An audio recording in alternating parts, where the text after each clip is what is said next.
Chris Randone, Manny Laura, Manny. Before I get into things, we're a little bit late here, man. Yeah, Acai Bowl, you're a my special fault. guy. My fault. It You're a was spe- my fault. I was telling them off air. It was me. My bad, dudes. It was my acai place closed, and that's literally a block away from me. So now I have to go like 5 blocks, and didn't work out. So my bad. I thought I could time it perfectly. Apparently, I was wrong. So my bad. Yo, I mean, what's your favorite topping in an acai bowl? I'm So just curious. I get straw. So I still have it here. I get strawberries, bananas, blueberries, and granola. Oh wow, it's Pretty good, man. pretty basic, It right? is basic, but I like it. I enjoy it. Better than eating like okay. So in Miami, we have some really bad breakfasts, like one that'll make you feel terrible every single day. So I rather not. Yeah, that's true. I mean, at least you're trying to be healthy to some degree. Sure. I can't knock you for that. Right. But one thing that is healthy is the Osmo.com show presented by our sponsor, Yahoo Daily Fantasy Sports. For anyone, once again, I know you guys hear this all the time, but they're still doing great things with the tournaments they provide on Sundays for the NFL, like this weekend, the NFL 200K baller, 20K to first, $10 entry. But if you don't have a Yahoo account yet and signing up for Yahoo Daily Fantasy Sports, use the code AWESEMO, AWESEMO.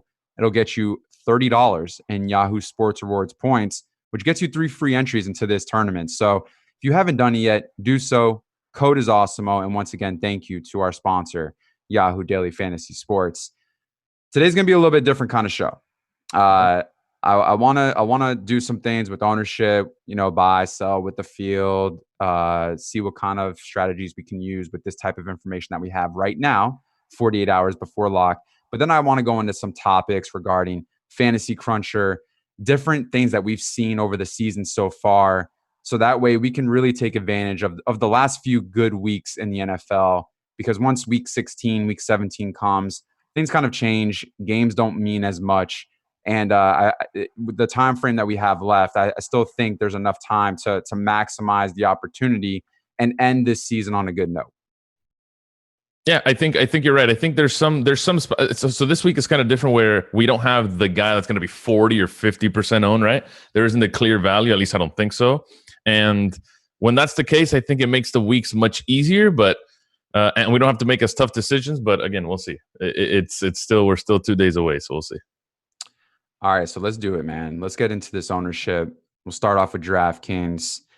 The number one guy coming in right now, it's like you said, it's not in the 40s, 50% ownership. It's a lot less than that, 26.5%, 8,200 Alvin Kamara in New Orleans at home against one of the, if not the worst rushing defense in the league in the Carolina Panthers. Buy, sell with the field on this one, Manny. Yeah, I think you have to buy, right? I mean, he was just so we talked about it 2 weeks straight now. It's what do we do with Alvin Kamara because that game against Atlanta had 4 carries, but still had enough to, had 10 targets in the passing game to a point where you're like, is he really 100% healthy? I think he might be. He still outsnapped Latavius by a long shot, right? And then you see last week back to 13 carries, another 10 targets, caught all 10 of them, and now it's kind of back to normal, right? He didn't get into the end zone, so that's why you're not seeing a 30-point game there, but if he gets into the end zone, that's 30 points, and all of us are loving Alvin Kamara again. So for me, it's does he continue getting snaps? Is he getting the workload? For me, yeah, fantastic spot. It feels like every single week we talk about the same division, right? These guys are just every single day. It's or every single Sunday. It's this NFC South, and it's like, all right, well, it's Alvin Kamara, it's Mike Williams or Mike Evans, it's Julio Jones, it's all these guys. Matt Ryan at quarterback. It's the same guys, but yeah, Alvin Kamara has to be up there if you want to pay up at RB. I think 8-2 for Alvin Kamara is pretty good. Do you think Kamara is underpriced here? Like if you think he's going to give you another 15 carries and closer to 10 targets, 25 touches for Alvin Kamara at 8-2 against this defense, yeah, I think that's underpriced. I would say the same. I would say the volume in the passing game is why he's underpriced. Double-digit targets the last few games, heavily involved in the passing offense, which I think is more valuable on DraftKings as compared to FanDuel. And FanDuel, you need him to get into the end zone. But if he's going to rush 13, 14 times, but get 10, 11 catches, I'm okay with that. And at at 8,200, it's hard to really deny the fact that he's in such a great matchup. He's at home. it's a really good spot. And I don't think this is a case where you could say, oh, I'm going to fade him entirely, because I think 25% is not that high of an ownership.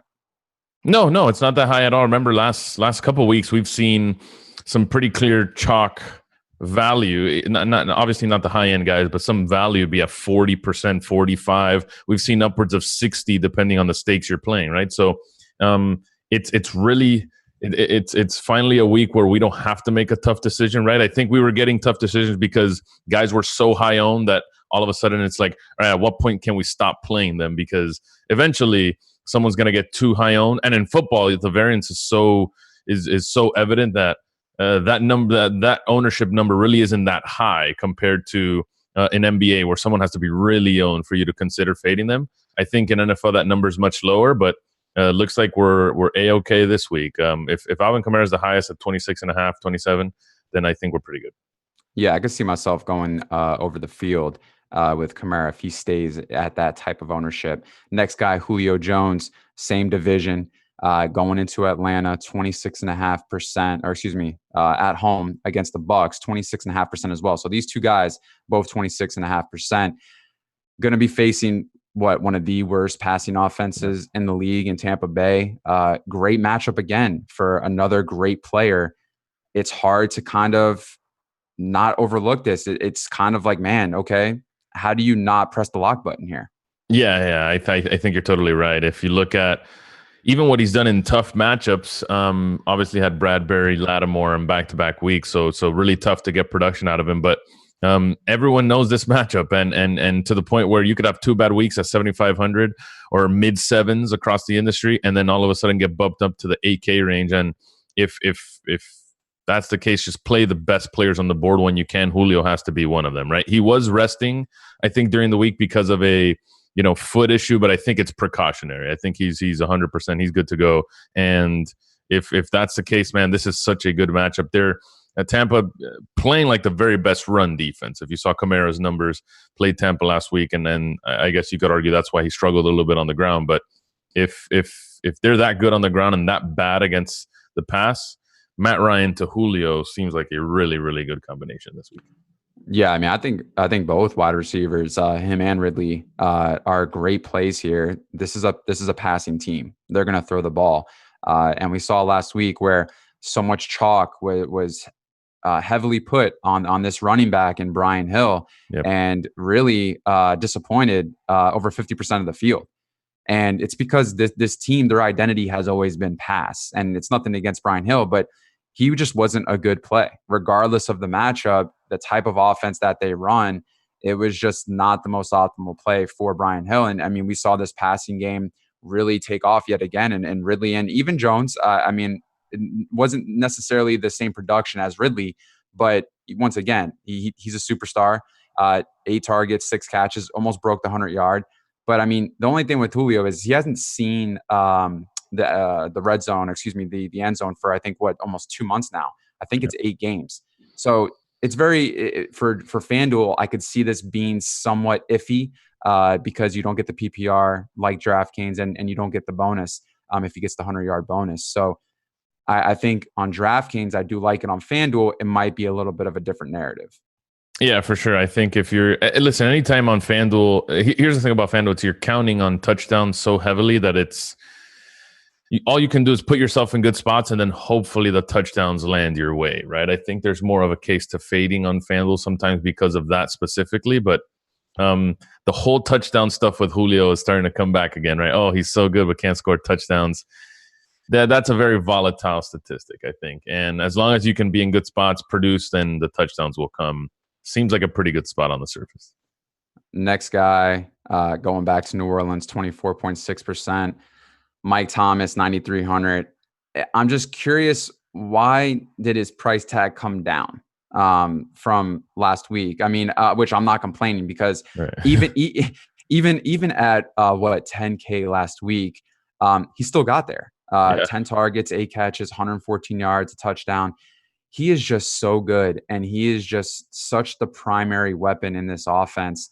Even at 9,300, once again, it's nothing with all these guys. I'm not going to say press the lock button on all these guys, but you got to have shares of Mike Thomas here. Yeah, he's I think the CMC of wide receivers, right? And if you look at his again the famous game log button, that's one heck of a season, man. Like pretty much double digit targets in every single week except two. Those were week 3 and week 4. Teddy Bridgewater weeks, but even then he still fared fine. Um, and if you're getting double digits and almost 100 yards in every single game, that's 4 straight 100-yard games and 5 in the last 6 games. That's as good of a floor as you can get at the receiver position. And he came down in price.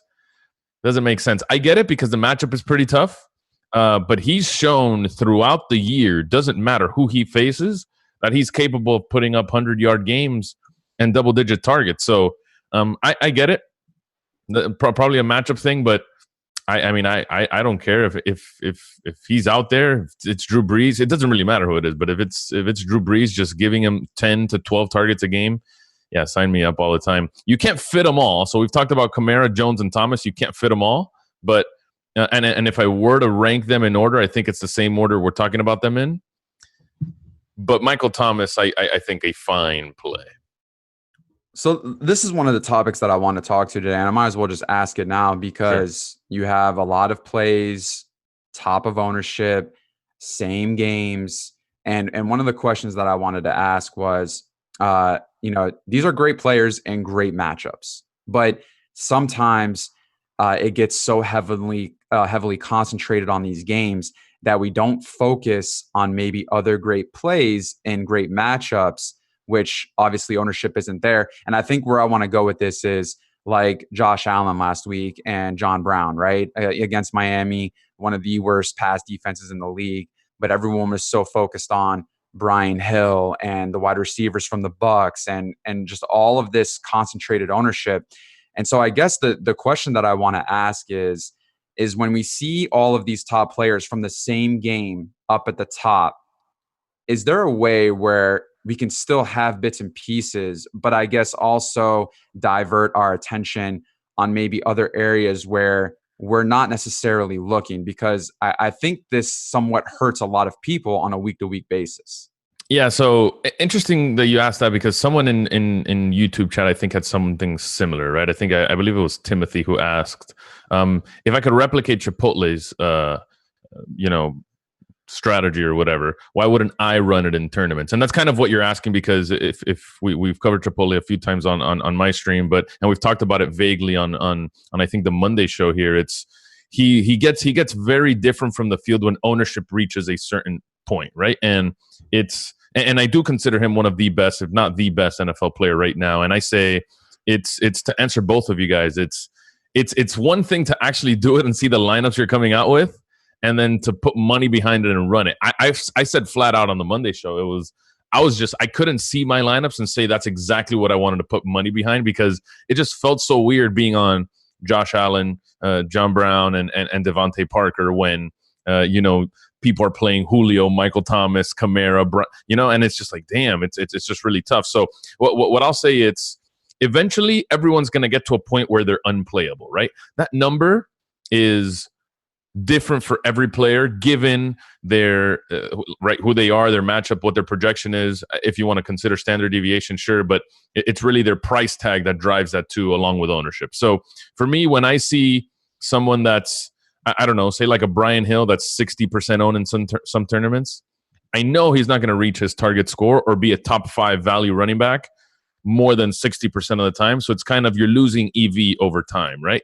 And if you do these calculations for everyone, it's like some guys it gets really tough to play them. It gets really, really difficult to play them. And that's when you see some of the sharper players get away from the field, right?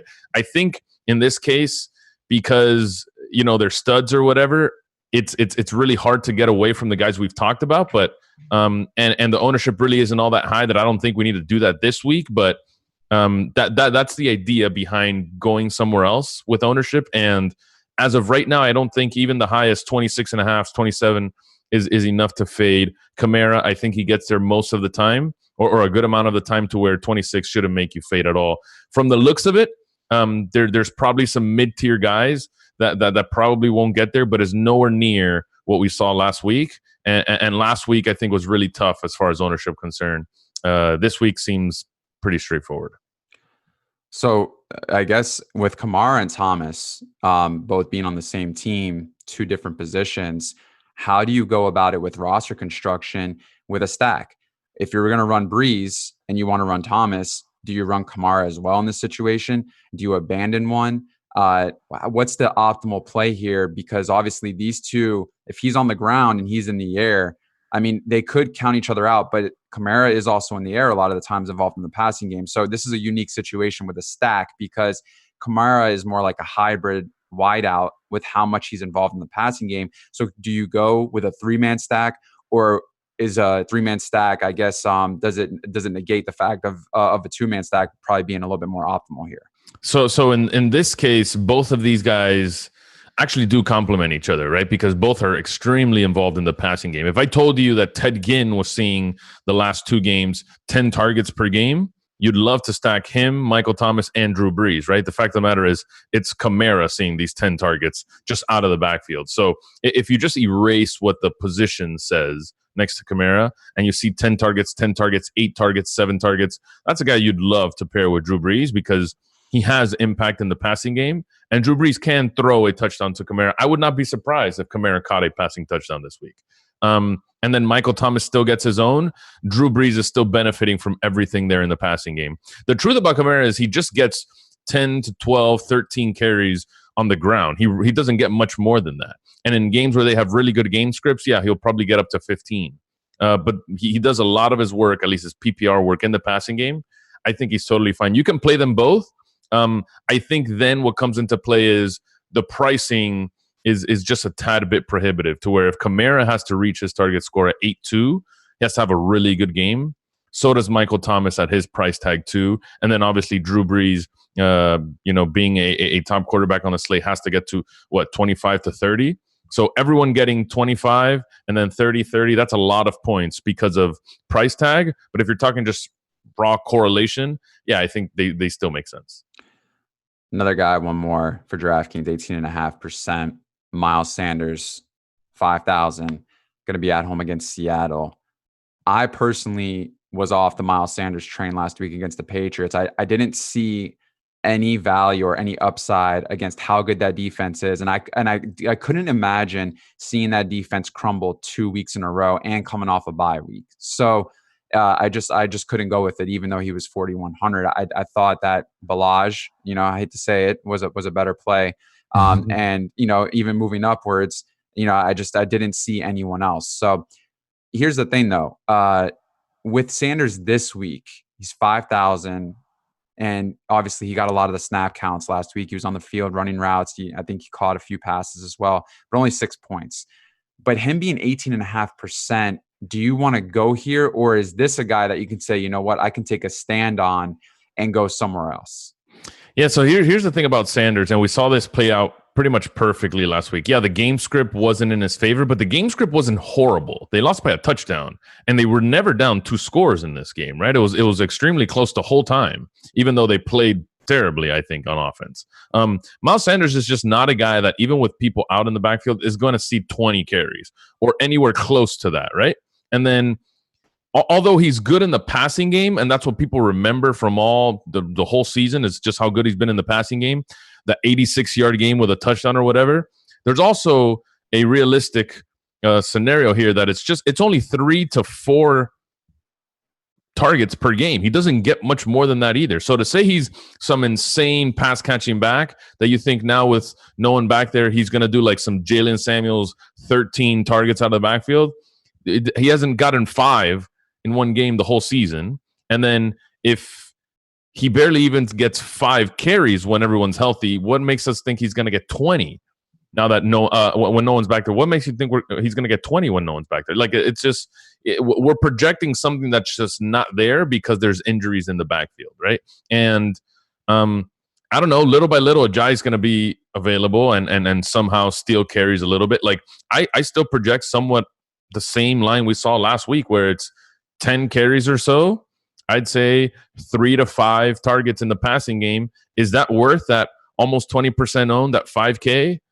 I don't know. Probably not. In my opinion, probably not. So an interesting play if you're running optimals and seeing what the best choice of action is making the best possible lineup, Miles Sanders is in there, and you could definitely do a lot worse. But if it gets any higher than this as far as ownership, I'd consider pivoting somewhere else. So currently, why is there so much love for him then? Is it just because of the 5K price point? And I guess just projection systems just think something that's just not realistic for him. Like I think, now that no one's there, he should carry the ball 15 times. If he gets three targets, this is something I know happened last week. He gets 3 to 4 targets per game anyway, right? He had 3 targets from week 6 all the way to week 9 in each of those games. So now that no one's here in week 11, he should see, 5, 6 targets. When how can we definitively say that, right? How can we say that he saw 10 carries in week 9, he should see like 15 in week 11? That's not true at all. He's not a guy he's still a rookie, right? He's still a rookie, and we haven't seen him prove absolutely anything in this league yet. So to say he can get 15 to 20 carries and 5 to 7 targets, I think that's just too much. If that were the case, then yeah, he's a phenomenal play. I just don't think that's the case. I think what we saw last week too was New England knew Howard wasn't going to be on the field. And so obviously defensive schemes change from week to week. And I think what we saw was, okay, how do we limit Sanders from getting those deep catches or from him opening up in screens? And they did a great job neutralizing him. Someone was always trying to shadow him. They were on him when they threw it to the side or when they were trying to throw screens. So I think game plan preparation is something to take in consideration when an injured back is out, because the defense is going to adjust to the type of player that individual is. And so with Sanders, we know he's more of a pass catching back. And I think you got to go ahead and change that. And I'm pretty sure with Seattle, they've played great the last 2 weeks defensively in some areas. So I could see them kind of changing the script as well and focusing on Sanders and maybe forcing Wentz to pass more. Yeah. So he is a much better, I think, PPR back right now. He's still a rookie. He's great in space. Obviously has a ton of speed and has very good hands. I think knowing that, we still can't project him for like Kamara workload, impossible. But even half of that, I think, would probably just be his ceiling. Like I think 5, 6 targets is probably a ceiling as far as targets are concerned, and obviously much less carries. I think he's okay, and right now, I think the chat's correct. There's not enough value at RB where Miles Sanders is still a fine play, but is he my favorite play given the ownership and price tag? Probably not. But in this situation, instead of trying to find value at running back, maybe you can pay up at running back and pay down at wide receiver. Sure. Alvin Kamara, perfectly fine. Yeah. Yeah. So there's so many different ways you can go about it. And with FanDuel, it's a little bit different. You're able to get quite a few good players in your FanDuel lineup and pivot elsewhere. And I say this because Sanders is pretty high up there when it comes to FanDuel. He's the second highest running back owned behind Kamara. And at 5,600 on FanDuel, I don't see the same value like on what maybe people see in DraftKings solely based on the fact of the PPR purposes. Yeah, no, it's running back's kind of weird because if you look at the really high end, there's pretty much just one guy. It's McCaffrey in a stratus, like he's out of this world. He's by himself. But that price tag is also out of this world, and he's by himself if you sort by price tag too. So it's really hard to get to McCaffrey. Kamara is the next guy you probably think about in that range, and I think I'd rather Kamara over everyone else there. But in order to fit, I don't know, say a Kamara, Michael Thomas, Julio, because this is how roster construction works this week. It's you want Kamara, you want Julio. Everything else has to be either value or mid-tier and solid guys that can outproduce their salary. So if you automatically plug those two guys in, it's okay. Miles Sanders is 5K. He's the only one back there. Maybe that works. I don't know. Depending on what people think about Bo Scarborough, maybe you want Bo Scarborough against Washington. Maybe that's a thing. And there maybe if you want to fit in Ridley and then throw in Matt Ryan, you don't have much to work with outside. Like you start getting to a point where it's, bro, I'm just trying to pick and choose who I can fit in here just to have an okay lineup because I want some of these top tier guys. And listen, I understand because that's how an optimal lineup is made or whatever, but there's some times where the overall construction of your lineup is much better than fitting in one or two guys. And I think that's a trade-off you have to think about sometimes.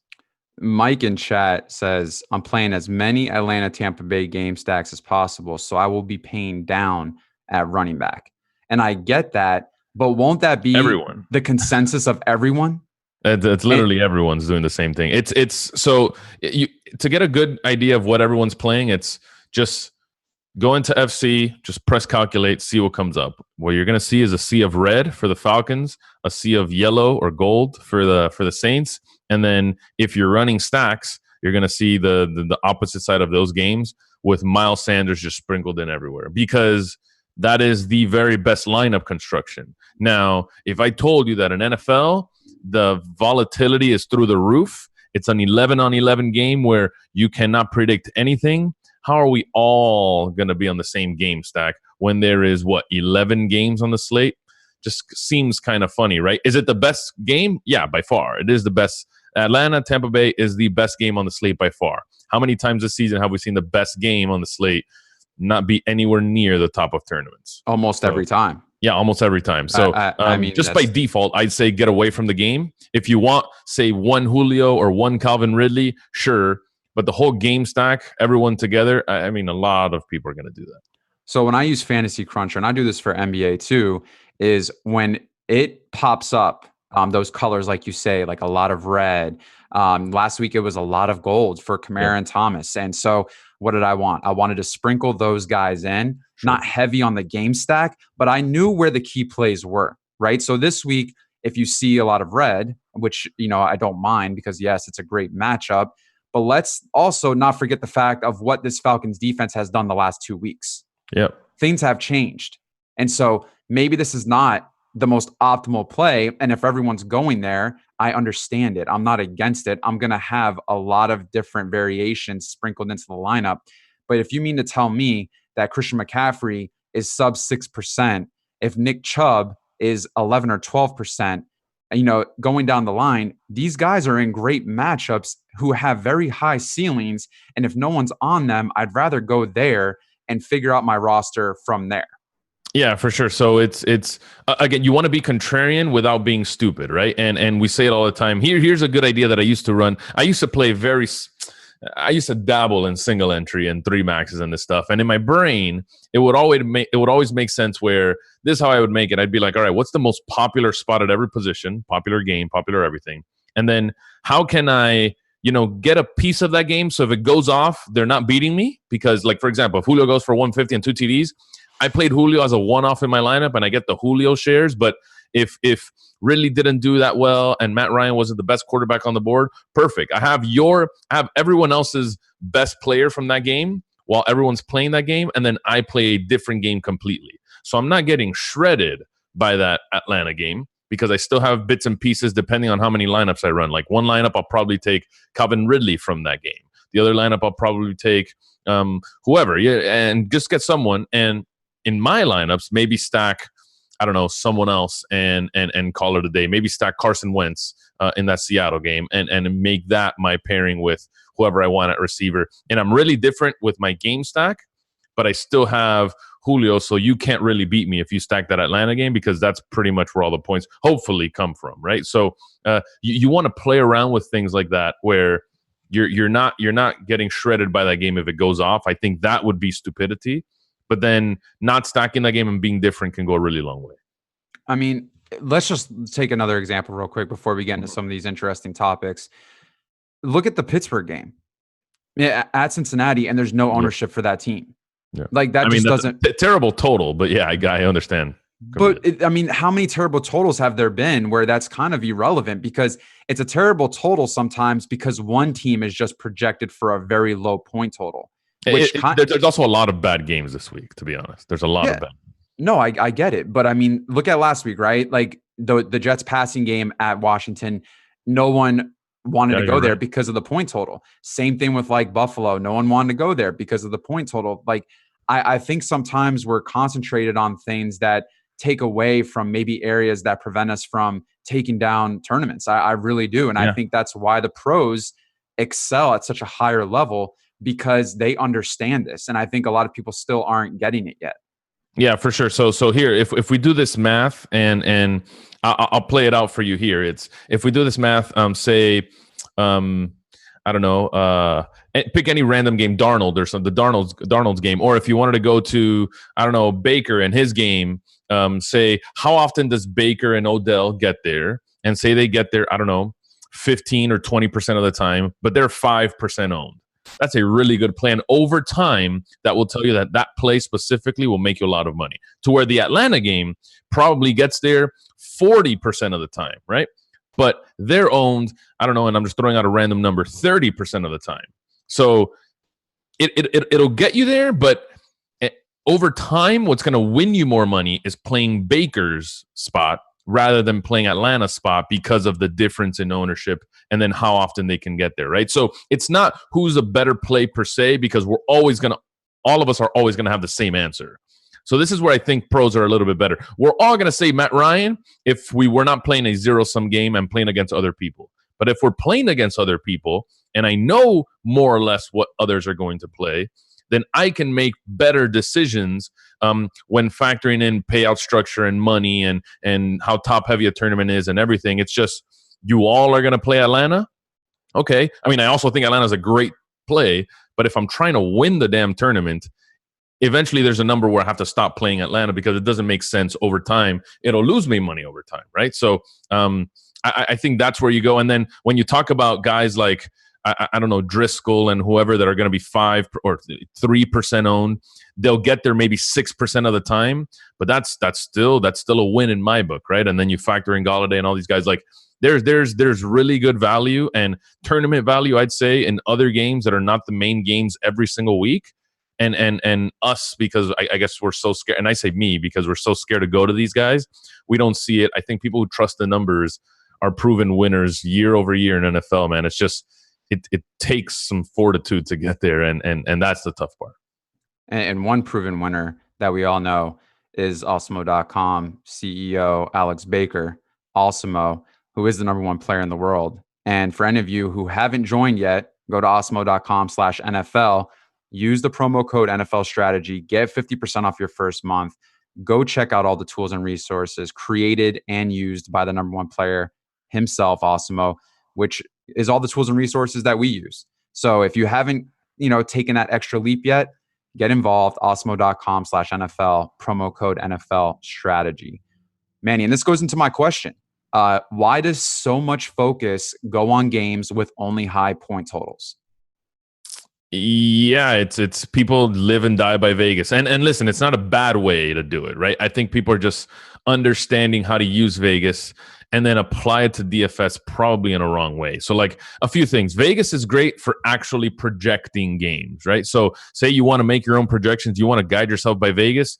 Vegas is probably the sharpest tool or thing you can see online to more or less see how a game should go every single weekend, right? These guys are the best of the best. That's why they work for these companies at projecting games, right? So you want to model all that stuff by Vegas, fantastic. And Vegas is right. I think this is the very best game on the board, speaking the Atlanta game.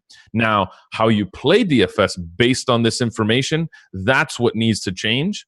And I don't think people are changing it. It's just like Vegas is saying this is the best game, which it is. You guys are right. This is the best game, so I'm going to play this game. There are hundreds of thousands of people all saying the same thing. And again, because how it works is when I win, you lose. And when you win, I lose. We can't both win. It doesn't work like that. So if I know what other people are doing, I can't continue to do that. Just know that there is variance and that it's going to take place. I remember when I went to my first ever live final, I asked specifically a pro at the time. Again, I don't want to mention any names, but a pro at the time, and I asked him specifically for baseball, what makes you so much better at this sport than anything else?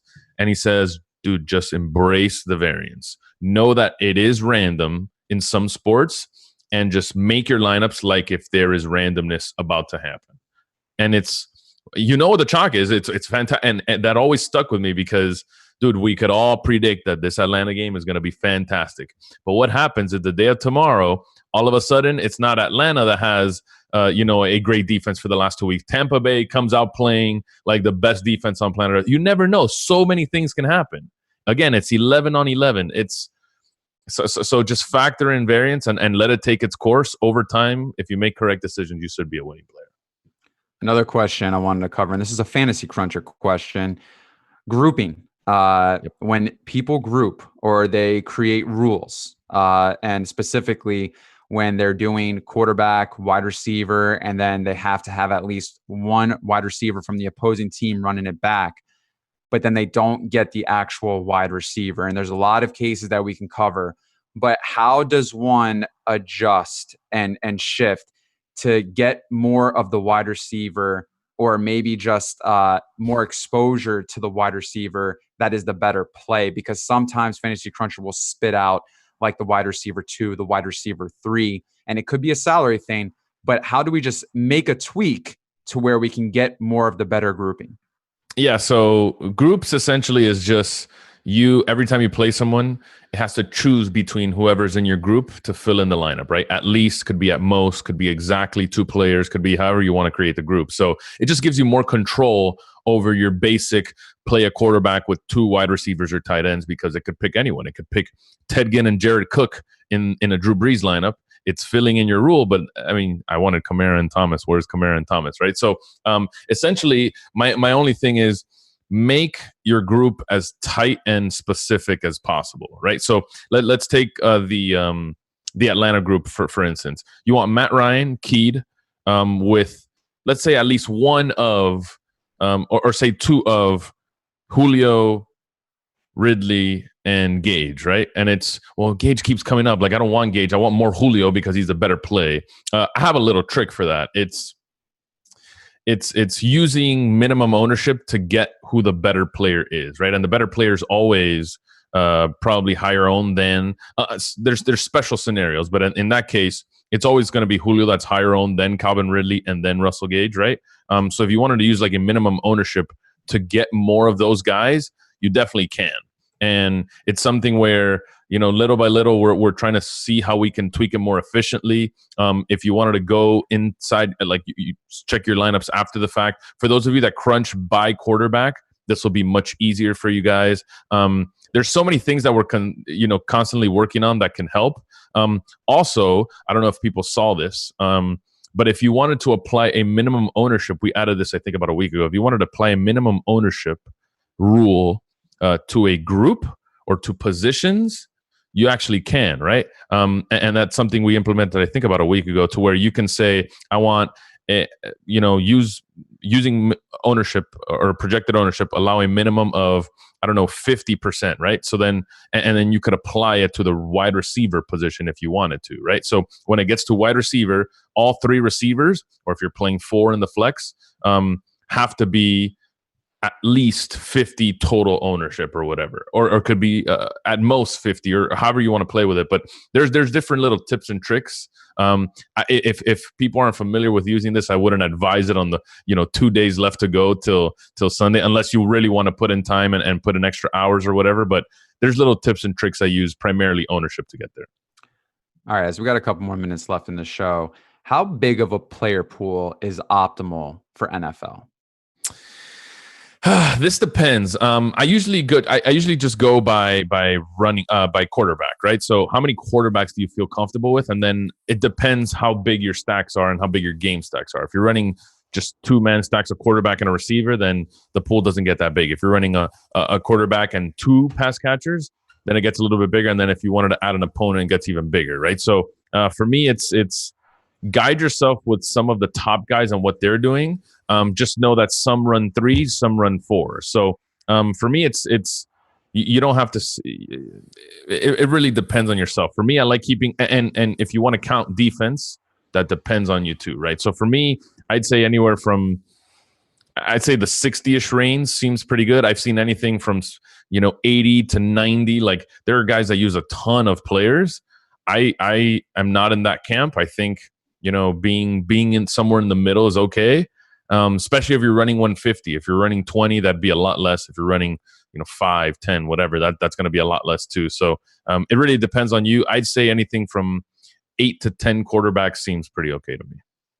And projections, you kind of mentioned a little bit about it, but sometimes guys don't show up as much. And this is not about making rules or grouping or anything, but just when projections are the way that they are, And if you've updated them in Fantasy Cruncher is trying to compute the highest projected lineups. So sometimes you might see guys more often than others, and you can change exposure. But sometimes I think you have to change their projection if you feel they will outperform others. Is that true or false? So if you make your own projections, sure. If you're trusting projections from a different source, say Osimo, if you're using Osimo's projection, I don't know, man, but Osimo seems like a smart guy, right? I probably wouldn't change those projections. I think they're very solid. And I just say focus on your rules, focus on your settings to get the very best lineups and not so much like, for example, like, oh man, I don't want to play so much Julio. Let me project Julio at like 15 so I could get less than him. I mean, but he's not going to get 15. You know what I mean? Like, that's just you because you don't want no more Julio. But project the games as accurate as you can and then focus on making the best lineups possible. So I don't tweak anything. And every time someone asks, I just say, don't tweak at all. Just fix your settings, make the very best possible lineups and work it that way. Don't just start changing everyone's projections because that's where you start making mistakes. All right. Well, guys, we have a hard out here at 9 o'clock Pacific, 12 o'clock Eastern. Manny, any final thoughts before we close out this show? There are very few spots where you need a fade this week, at least judging on ownership now. I'd say run the very best lineups you can, diversify your QB pool, and I think you should be okay. Don't go crazy fading players this week. All right. And where can we find you when you're not doing this every week on osmo.com? Yeah, on Twitter, I'm at mlaura. I think it's up here. On all the work you guys or all the tools you guys use from Fantasy Cruncher is my home, so fantasycruncher.com. And my live streams are usually right after this, twitch.tv/mlaura. And for all of you guys joining us today, we appreciate you guys. If you can, give us a thumbs up, subscribe, comment below. Let us know about all your plays for this week. But once again, the promo code NFL Strategy to sign up for osmo.com/NFL. Play good players. Don't underestimate yourself this week and have confidence. And we wish you guys the best of luck. Good luck on Sunday. Take care.